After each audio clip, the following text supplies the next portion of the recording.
All right, this is one of those rare and wonderful, wonderful moments. We're here with Shigeru Miyamoto, the man behind just about everything you love at Nintendo. How are you? Fine. Good. You showed us Super Mario Galaxy, which looked very interesting. Where did you come up with the initial idea of wanting to have different worlds that you would sort of bounce around with? It's so different than some of the other ways that you've approached a Mario game in the past. The first things we did was we looked at ways to kind of change the different levels that Mario would explore. And one idea we had for that was to have these smaller spherical areas that Mario could explore. And we thought then, okay, so if you have these small globes, then how would you travel from one to the other? And we tried to think of, what would make that fun and how that could be a fun experience for the player. So that's kind of where the idea started.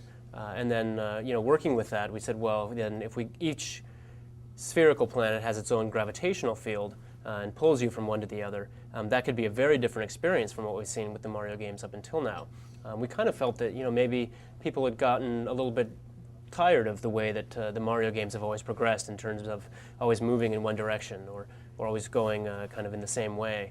And so we thought that if we go with these spherical planets, then all of a sudden, you can go anywhere. You can run all around it in any direction you want.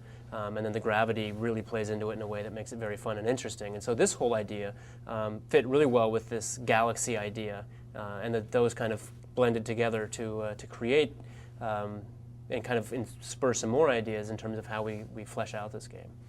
Well, great. I cannot tell you how excited I am to actually finally play this game that was once Mario 128. I thank you so much for your time, Miyamoto. It's always a pleasure to talk to you.